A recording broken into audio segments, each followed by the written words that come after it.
Bonjour, HR Makers, épisode numéro 3. Ces dernières années, les nouvelles organisations de travail se sont multipliées. Télétravail, flex office, semaine de 4 jours, autant de dispositifs qui répondent à un besoin présent des salariés de trouver un équilibre entre leur vie personnelle et leur vie professionnelle.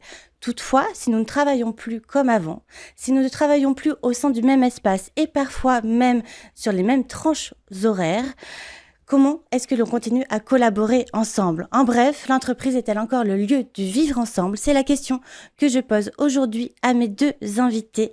Isabelle Quénon, directrice de la transformation, de l'engagement et des ressources humaines chez Veolia Water Technologies, et Jacques Hadou, directeur général ressources humaines et responsabilité sociétale chez Edenred Group. Bonjour à tous les deux, merci beaucoup d'avoir accepté cette invitation. Faisons le point pour commencer. Une étude réalisée par l'Ipsos et le cabinet Cali Social révélait en début d'année que 53% des salariés français se déclaraient désengagés au travail. On le sait, la santé mentale et la santé physique aussi des salariés n'a jamais autant alerté, alors qu'on découvre des nouveaux dispositifs. Les RH font preuve d'énormément d'innovation pour leur apporter davantage de flexibilité. Ma question est simple, n'aurait-on pas oublié qu'un des facteurs de sens au travail, mais aussi de bonnes conditions de travail, est le fait d'appartenir à un collectif ? Isabelle, Jacques, je vous laisse la parole sur cette première question. Isabelle ?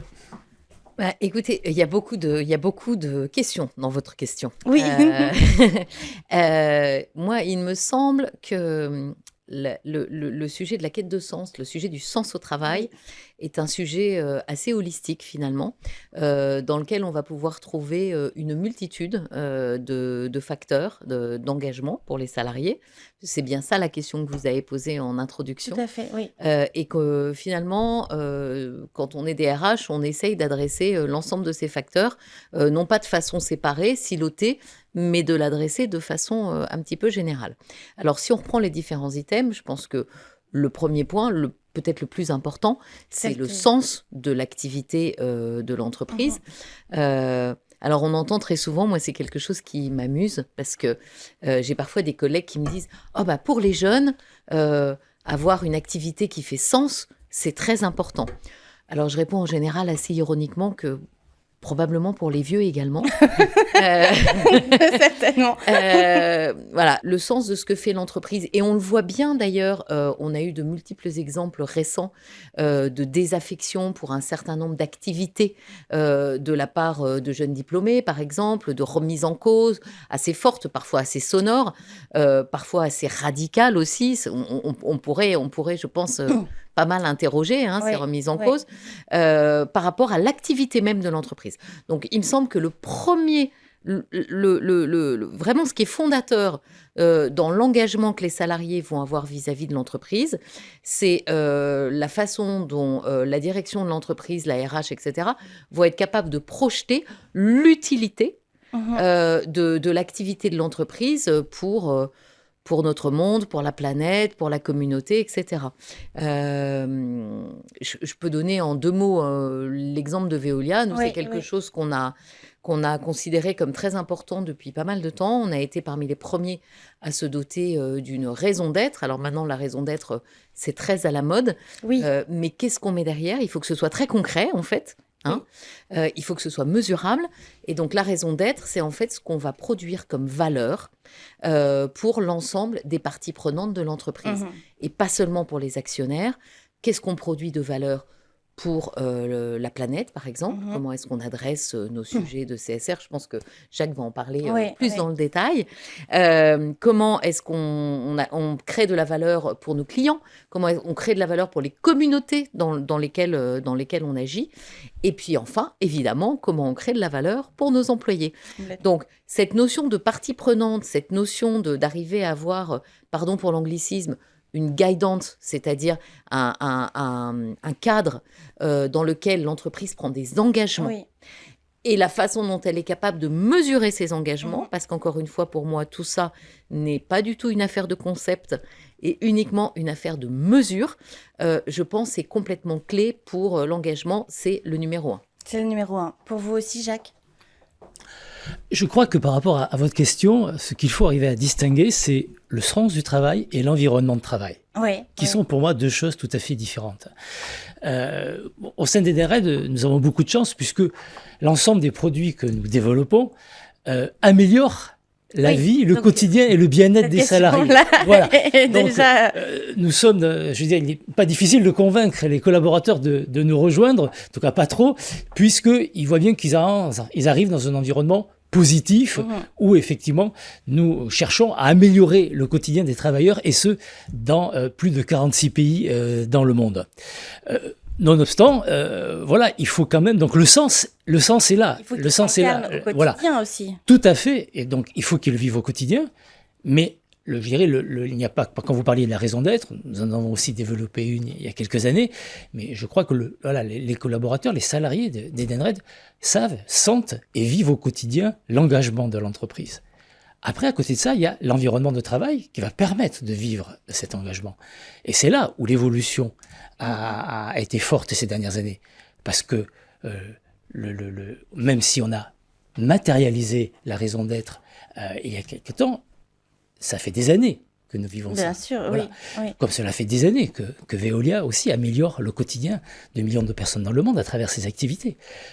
Mais le Covid a bouleversé. Et si je prends là aussi l'exemple d'Edenred, nous, pendant le Covid, plus de 95% de nos salariés ont été en télétravail. Oui. Voilà. Et d'ailleurs, ça a été une très bonne, enfin de ce côté-là, ça a démontré démontré la capacité de l'entreprise à pouvoir se mobiliser de manière extrêmement forte, puisqu'en 48 heures, tout le monde était en place et l'entreprise a pu continuer son activité sans, je dirais, difficulté pour ses millions de clients. Donc, après le Covid, c'est là où c'est vraiment posé la question, doit-on changer les choses, etc. Et je pense qu'il faut se méfier des mouvements de balancier. Tout à fait. Après cette période-là, tout le monde ne jouerait que par le télétravail, c'était génial finalement, rester chez soi toute la journée. Hein. Bon. Et puis, 4 ans après, on est presque en train de dire, non mais attendez, il faut que tout le monde revienne. Je crois qu'il faut raison garder, comme toute chose. Oui. La solution se situe dans l'équilibre. Oui, je pense que effectivement, cette période tout à fait spécifique du Covid a profondément bouleversé le mode de travail. Néanmoins, le vivre ensemble reste fondamental. Oui. Et la vraie question aujourd'hui, c'est est-ce qu'on souhaite encore avoir des environnements où les salariés ont plaisir à venir, ont plaisir à se retrouver et à développer de la créativité, de l'engagement, ou est-ce qu'on veut un monde de freelance ? Complètement. Est-ce qu'on veut en monde de freelance ? Isabelle, vous parliez aussi, alors c'est vrai, il y a beaucoup en fait de présupposés concernant la fameuse Gen Z, et justement les études montrent qu'on a souvent cru qu'ils souhaitaient absolument travailler pour une entreprise qui va sauver la planète, mais qu'en réalité, un des facteurs qui les fait venir au travail, c'est le collectif, c'est les bonnes relations avec leurs collègues, avec leurs managers. Bon, on sait aussi que quand on quitte un job, généralement, c'est qu'on quitte son manager. Les études le montrent aussi. Concernant précisément la question du télétravail, vos indications et concrètement, qu'est-ce que vous avez fait chez Veolia ? Est-ce que vous avez quand même senti que la cohésion d'équipe avait été un petit peu mise à mal par le télétravail ou pour l'instant Alors, en tout cas, on y prête une grande attention. En préambule, je voudrais quand même dire une chose. Je souscris 100% à ce qui a été dit par Jacques. La question, c'est l'équilibre. La question, c'est l'équilibre. Hein. C'est pas le tout télétravail, c'est pas le zéro télétravail. C'est comment est-ce qu'on arrive à avoir quelque chose dans lequel... Parce que nous, les DRH, on veut tout. On veut le beurre et l'argent du beurre. On veut des salariés épanouis et heureux. On veut de l'efficacité au travail. Ouais. On veut de la créativité ensemble. On veut du travailler ensemble. On veut du vivre ensemble. Et on veut que les gens soient contents. Donc, on veut tout. Hein. Je pense que c'est un petit peu la définition du DRH. Hein. C'est même un petit peu ça croît, si vous me permettez. Mais je voudrais revenir sur le Covid pour dire que je considère que pendant le Covid, on n'a pas fait de télétravail, en fait. Hein.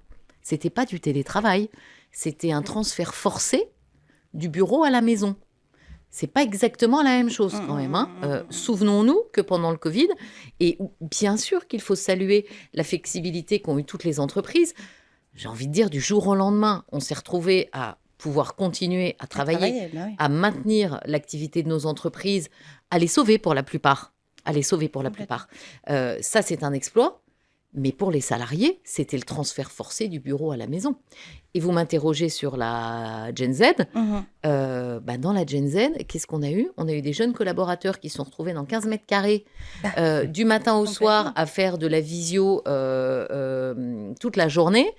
On s'est retrouvés avec des jeunes couples et des jeunes parents qui se retrouvaient avec les enfants dont il fallait s'occuper, à qui il fallait faire les devoirs toute la journée quand on continue à bosser. Je ne sais pas si on mesure bien la schizophrénie du truc quand même, compliqué. Et donc, je pense que pour la plupart de nos salariés, alors pour certains d'entre eux, probablement, ça a été une bonne période. Je pense que pour la plupart de nos salariés, ça n'a pas été une période formidable. Ça a été une période qui avait ses avantages. Et ça a été une période aussi un peu pénible du point de vue des conditions de travail. Voilà. Donc, il faut bien se garder ça en tête. Donc, après, la question, c'est effectivement comment est-ce qu'on arrive à avoir un petit peu tout le monde mobilisé dans le cadre des nouvelles attentes qui sont celles notamment des jeunes. Alors, les jeunes, comme vous dites, moi, je pense que le critère numéro 1, ça reste le sens. Ça reste l'activité de l'entreprise. J'en veux pour preuve, enfin, moi, dans ma pratique, en tout cas, c'est ce que je constate. C'est ce que je constate, c'est important. C'est un critère numéro 1. Dans le critère numéro 2, il y a exactement ce que vous dites. C'est la qualité du lien managérial et la qualité des interactions avec l'équipe. Pourquoi ? Parce que on a tous dans notre entourage, je pense, des jeunes qui ont commencé leur carrière un petit peu avant ou pendant le Covid.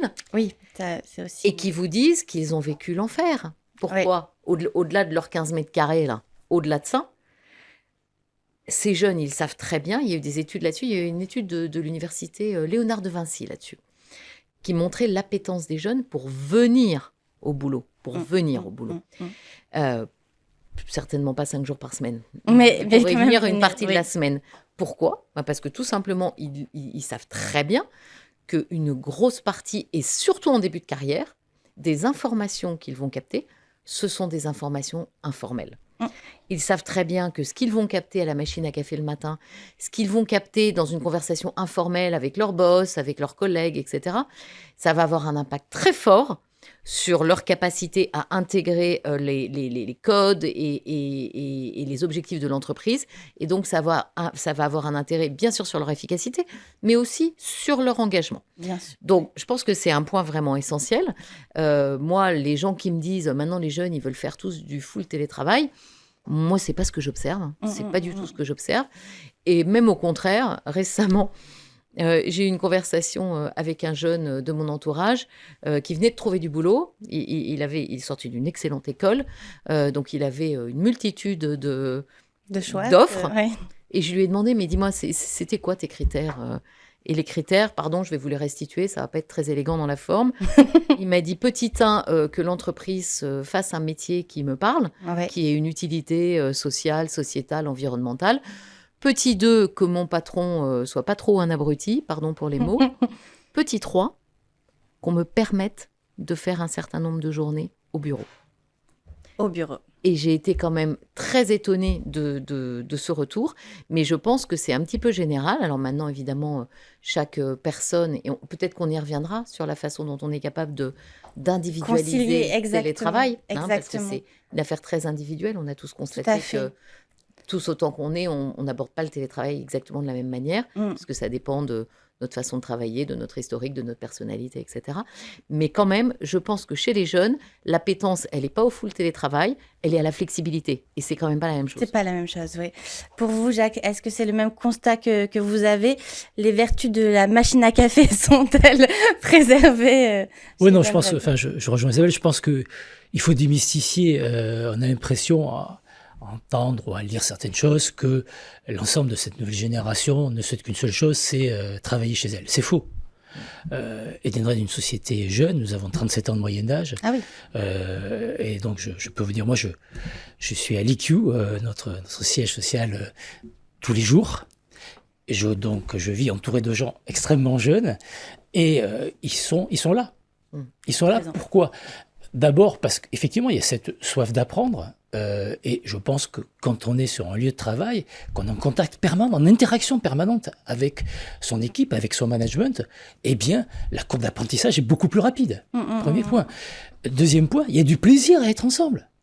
Enfin, voilà, c'est tout simple. Vous arrivez au travail, vous parlez avec des gens, vous avez des gens souvent plus avec des équipes, vous pouvez y avoir, bien sûr, multigénérationnel, mais voilà, c'est ce qui fait la richesse et la force. Oui. Et puis voilà, vous allez déjeuner avec des personnes. Le soir, il y a des after-work, je les vois bien.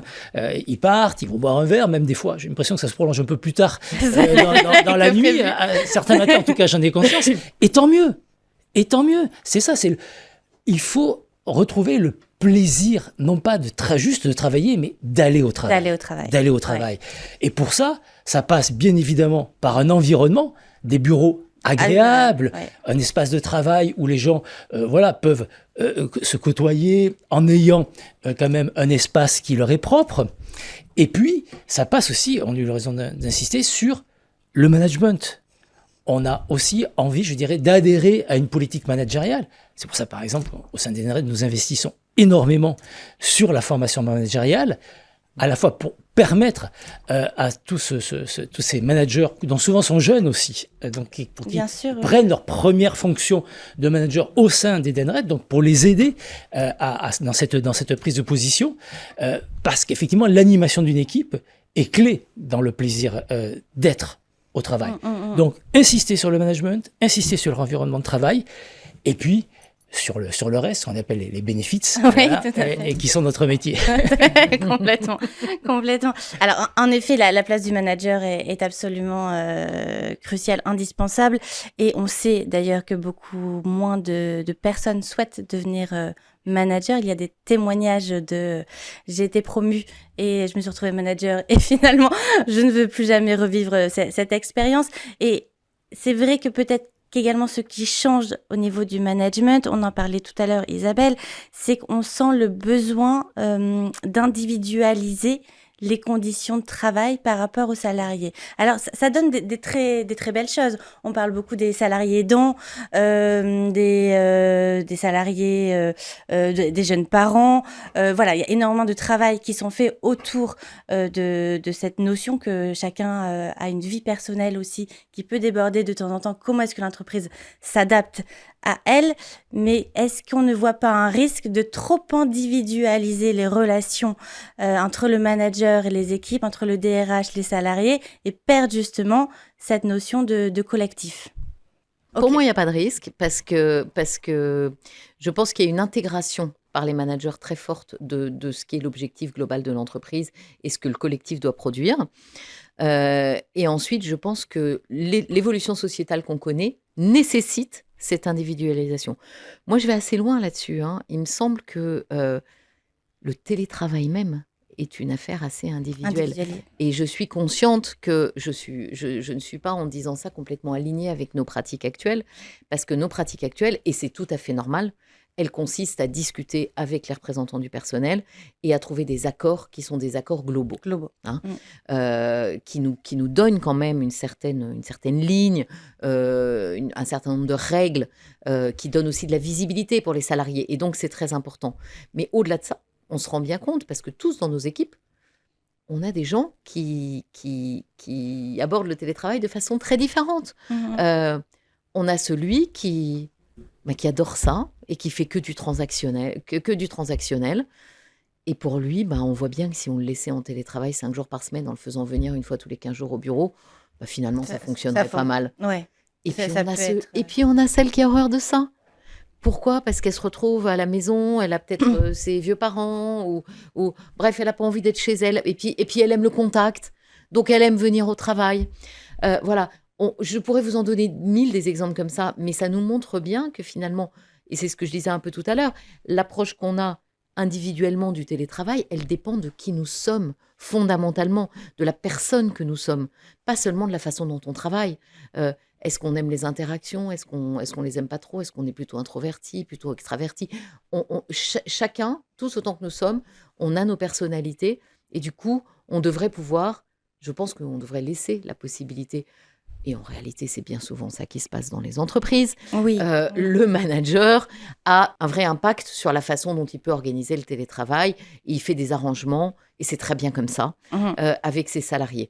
C'est très bien comme ça, à condition qu'il respecte l'équité, évidemment, et qu'il n'y ait pas de sentiment d'inéquité dans son équipe. Ouais. Je voudrais quand même revenir sur ce que vous avez dit, sur on voit des gens qui disent j'ai été manager et plus jamais ça.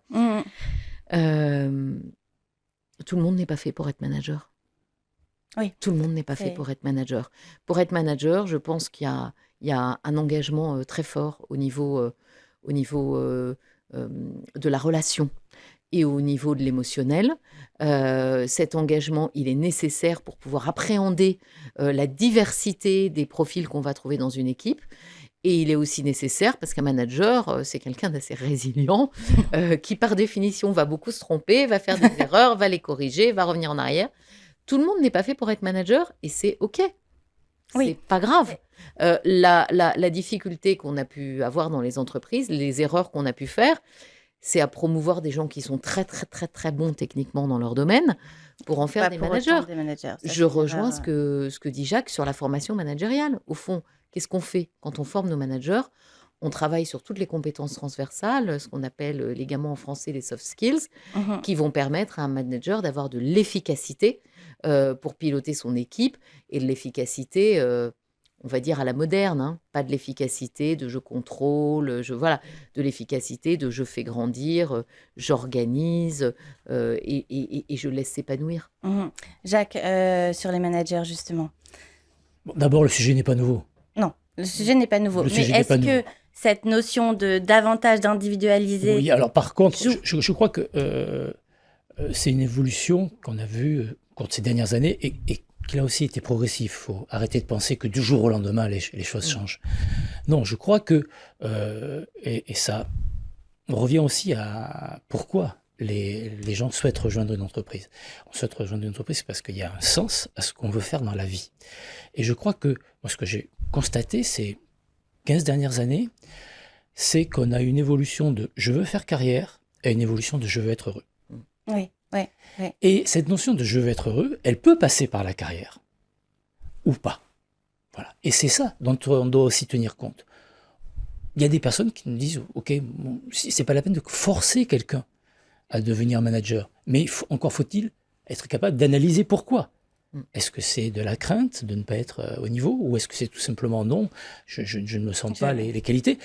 Et à ce moment-là, pouvoir l'aider pour l'amener dans une position, parce qu'on considère qu'effectivement, au-delà de ses qualités techniques qui sont nécessaires, il a cette appétence humaine à embarquer des personnes. Mais pour ça, encore faut-il qu'ils soient là. Parce que s'ils sont effectivement chez eux, ce sera beaucoup plus difficile. Et c'est là où il faut donner du sens à l'équipe. Et on revient à ce que vous disiez par rapport à la personnalisation. Oui, bien sûr, il faut de temps en temps personnaliser, mais je crois que l'équité est fondamentale. Vous ne pouvez pas avoir au sein d'une équipe quelqu'un qui te dit tu fais ce que tu veux et toi tu es là tous les jours. D'abord, il faut laisser la liberté. Par exemple, au sein des Indred, on a décidé une politique mondiale, 2 jours de télétravail par semaine. Voilà. Mais celui qui veut venir 5 jours, il doit pouvoir venir 5 jours. Voilà.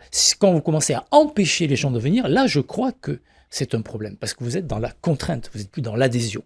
Donc, il faut que toutes les personnes qui veulent être au bureau tous les jours puissent le faire. Et puis après, il faut aussi être intelligent. Enfin voilà, bien sûr, il y a les règles, il y a les accords, mais laissons place un peu à l'intelligence, à l'intelligence situationnelle. Au sein d'une équipe, vous parliez des aidants tout à l'heure. Oui. Si vous avez quelqu'un, effectivement, qui a une situation familiale particulière, qu'il faut que peut-être pendant 1 semaine, 15 jours, il puisse se rendre auprès de ses parents ou de ses grands-parents pour les aider, et qui vous dit, voilà, j'aurais besoin de faire du télétravail pendant 15 jours, alors que cette même personne, peut-être, elle est là tous les jours. Eh bien, il faut lui dire, vas-y, bien sûr. Les technologies le permettent, donc vas-y, fais-le. Donc voilà, je crois peut-être, sortons des règles et des cadres trop stricts, et puis revenons un peu d'intelligence, revenons un peu de sens du collectif, et les choses iront beaucoup mieux. Okay. Et la clé, c'est la confiance. Tout à fait. La clé, c'est la confiance. C'est la confiance, parce que finalement, à partir du moment où on fait ce que dit Jacques, c'est-à-dire qu'on décide de confier des tâches managériales à des gens dont on sent qu'ils ont l'appétence pour le faire, dont on sent qu'ils vont être capables d'en marquer. Le corollaire, c'est de leur donner cette confiance, c'est-à-dire de leur laisser la possibilité de s'échapper quand ils le jugeront utile, et évidemment parce qu'on a confiance dans le fait qu'ils vont respecter l'équité, cette fameuse équité dont on a besoin, et bien de leur donner la confiance de s'échapper du carcan. Pour moi, tout repose sur la confiance. Très bien. On va terminer sur ces mots. Nous n'avons plus beaucoup de temps. Merci beaucoup pour vos éclairages. Isabelle, je rappelle que vous êtes directrice de la transformation, de l'engagement et des ressources humaines chez Veolia Water Technologies. Et Jacques Adou, vous êtes directeur général, ressources humaines et responsabilité sociétale chez Edenred Group. Merci beaucoup. Merci à vous. À la semaine prochaine où nous nous questionnerons sur l'impact de l'IA générative sur la formation professionnelle. Merci.